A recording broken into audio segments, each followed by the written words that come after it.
قرآن مجید کی شان یا اس کا مرتبہ یا اس کی عظمت کا بیان تو کجا ادراک بھی کسی انسان کے بس میں نہیں ہے۔ یہ شاعرانہ خیال آرائی نہیں ہے، یہ لفاظی نہیں ہے، عبارت آرائی نہیں ہے، 100% درست ہے۔ اس کی وجہ کیا ہے؟ قرآن اللہ کا کلام ہے، کلام اللہ کی صفت ہے، ذات باری تعالی وراء الورا وراء الورا وراء الورا لیس کمثلہ شیء، اسی طرح اس کی ہر صفت بھی ہمارے تصور و ادراک کی وسعتوں سے، اس کی پہنائیوں سے باہر ہے۔ لہذا قرآن مجید کی عظمت کا پورا اندازہ کرنا کسی انسان کے لیے ممکن نہیں۔ یہی وجہ ہے، نوٹ کر لیجئے کہ قرآن مجید نے اس کے لیے صرف ایک تمثیل کا سہارا لیا ہے۔ یہ اصول سمجھ لیجئے کہ جو مضامین اتنے بلند ہوں، اتنے میٹا فزیکل ہیں کہ وہ ہمارے تصور میں نہیں آ سکتے، تخیل میں نہیں آ سکتے، ان کو قرآن مجید تمثیل کے حوالے سے بیان کرتا ہے، تاکہ اگر وہاں تک آدمی نہ پہنچ سکے تو کچھ تو تاثر قائم ہو جائے، کچھ ہلکا سا نقشہ تو ذہن میں آ جائے۔ تمثیل کے کا اصل فائدہ یہ ہے۔ قرآن مجید نے تمثیل بیان کی ہے، لو انزلنا هذا القرآن على جبل لرأيته خاشعا متصدعا من خشية الله وتلك الامثال نضربها للناس لعلهم يتفكرون۔ اگر ہم نے اس قرآن کو کسی پہاڑ پر اتار دیا ہوتا تو تم دیکھتے کہ وہ دب جاتا اور پھٹ جاتا اللہ کی خشیت سے۔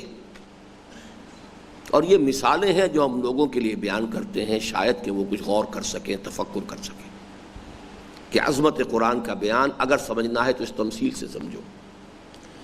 اچھا، اس تمثیل کو سمجھیے سورہ اعراف میں جو واقعہ بیان ہوا ہے اس سے۔ حضرت موسیٰ علیہ السلام کو جب بلایا گیا ہے کوہ طور پر، اور یہ ایک مرتبہ تو شروع میں گئے تھے جبکہ وہ صرف روشنی دیکھ کر اور آگ سمجھ کر چلے گئے تھے، جبکہ نبوت ملی ہے، رسالت پر فائز ہوئے ہیں۔ پھر ایک مرتبہ بلائے گئے ہیں جبکہ تورات دی گئی ہے۔ پھر تیسری مرتبہ گئے ہیں قوم کی طرف سے توبہ کرنے اور معافی مانگنے، جو اجتماعی جرم ہو گیا تھا ان سے کہ انہوں نے حضرت موسیٰ کی عدم موجودگی میں بچھڑے کی پرستی شروع کر دی تھی۔ اس موقع پر ایک مکالمہ ہوا ہے۔ اب ظاہر بات ہے کہ ویسے تو شاید اور بھی مواقع ہوئے ہوں، لیکن یہ 3 مواقع تو میں نے آپ کے سامنے بیان کر دی ہے کہ 3 مرتبہ ایسا ہو رہا ہے کہ اللہ سے بات تو ہو رہی ہے، ہم کلامی تو ہے، تو آتش شوق بھڑکی، اے اللہ مجھے دیدار بھی عطا فرما دے۔ کیا قیامت ہے کہ چلمن سے لگے بیٹھے ہیں، صاف چھپتے بھی نہیں، سامنے آتے بھی نہیں۔ اب یہ کہ بات تو ہو رہی ہے، من ورائے حجاب ہو رہی ہے، پردے کے پیچھے سے ہو رہی ہے، مکالمہ براہ راست ہے، اگرچہ سامنے نہیں۔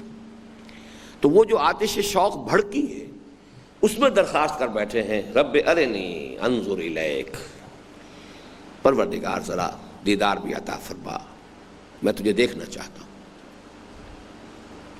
فوراً ڈانٹ پڑ گئی، لن ترانی، تم مجھے ہرگز نہیں دیکھ سکتے، ولکن انظر الی الجبل، ذرا اس پہاڑ کی طرف نگاہ کرو، فإن استقر مکانہ فسوف ترانی، میں اپنی ایک تجلی اس پر ڈالوں گا، اگر وہ اس کو جھیل جائے تو سمجھنا کہ تم بھی دیکھ سکو گے مجھے۔ فلما تجلی ربہ للجبل جعلہ دکا وخر موسیٰ صعقا۔ اب یہ جب اللہ تعالیٰ کی ایک تجلی جو ہے اللہ نے اس پہاڑ پر ڈالی ہے تو پہاڑ ریزہ ریزہ ہو گیا، اور حضرت موسیٰ بالواسطہ مشاہدے کے تحت، ابھی وہ براہ راست موسیٰ پر تجلی نہیں تھی، تجلی کا انڈائریکٹ مشاہدہ ہو رہا ہے، تجلی ہے باری تعالیٰ ہے پہاڑ پر، ولکن انظر الی الجبل، لیکن یہ کہ فلما تجلی ربہ للجبل جعلہ دکا وخر موسیٰ صعقا، اور حضرت موسیٰ بے ہوش ہو کر گر گئے۔ اب یہ ہے وہ واقعہ جو پیش آیا کہ اللہ تعالیٰ کی ذات کی ایک ادنا تجلی کا اثر پہاڑ پر یہ ہوا ہے کہ وہ ریزہ ریزہ ہو گیا اور پھٹ گیا۔ تو بالکل اسی طرح سمجھ لو کہ اللہ کے کلام کی تاثیر بھی وہی ہے۔ یہ دوسری بات ہے، یہ انسولیٹڈ ہے، کسی جگہ سے کوئی بڑا کیبل گزر رہا ہو اور اس میں بہت ہائی وولٹیج کی الیکٹرک کرنٹ جا رہا ہو، لیکن ہے انسولیٹڈ، آپ اس کے اوپر چل رہے ہیں، پھر رہے ہیں، دیکھ رہے ہیں، بال رہے ہیں، آپ کو کیا پتا کہ آپ کے قدموں کے نیچے سے کیا قیامت گزر رہی ہے، آپ کو اندازہ ہی نہیں۔ اس معنی میں عظمت قرآن کے اعتبار سے یہ آیت مبارکہ سورہ حشر کی جو ہے، اس کو سمجھیے کہ اس کا ذروہ سنام ہے، لو انزلنا هذا القرآن على جبل لرأيته خاشعا متصدعا من خشية الله وتلك الامثال نضربها للناس لعلهم يتفكرون۔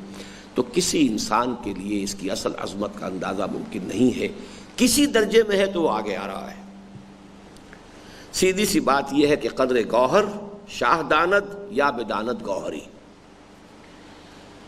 کہ موتی کی قدر و قیمت جو ہے یا تو جوہری جو ہے، گوہری جو اس میں ٹریڈنگ کرتا ہے، ڈیل کرتا ہے، اس میں اسے پتا ہے یہ موتی کتنا قیمتی ہے، یہ موتی کتنا قیمتی ہے، یا پھر بادشاہوں کے علم میں ہوتا ہے جو اس کو استعمال کرتے ہیں۔